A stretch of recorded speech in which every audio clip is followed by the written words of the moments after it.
Exodus chapter 17 discusses so much in it, but what I want to focus on is when the children of Israel were thirsty and Moses struck the rock.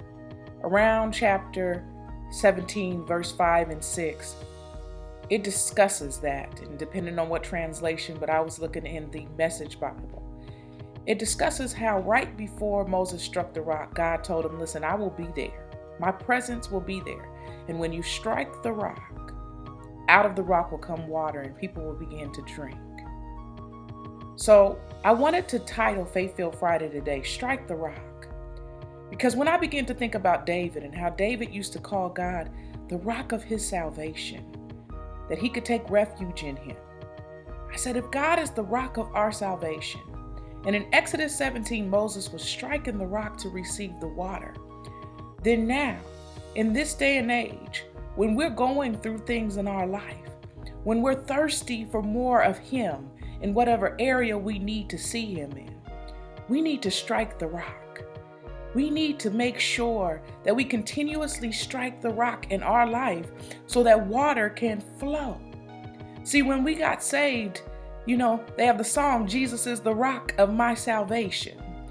And so what you have to realize is once you got saved, you were in a world of sin. You were thirsty. You were parched. Your mouth was dry. There was no living water running through your life. After salvation, you have the rock of salvation dwelling within you. But sometimes we still walk around as Christians thirsty. Sometimes we still walk around a little parched because we're not striking the rock. We're trying to strike other things. We're trying to strike big on our job. We're trying to strike and get popular in certain areas. We're trying to go to other things to tap in to receive something to quench our thirst. But I'm here to encourage you and tell you that the only thing that's going to quench your thirst is the rock of your salvation, is Jesus. His God, his living water can flow through any area of your life. His living water can quench the thirst that your spirit may have, but you gotta keep striking the rock. Because when you strike the rock, out of the rock comes water. Out of the rock comes what can give you that thing that can quench your thirst. So don't be a thirsty believer.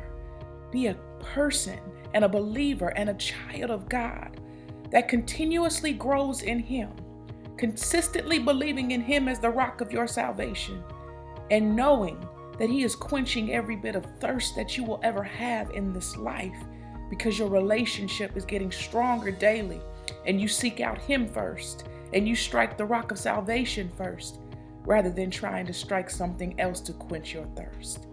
I hope you were blessed by this message. I decree and declare abundance and favor over your life, and I will see you next week.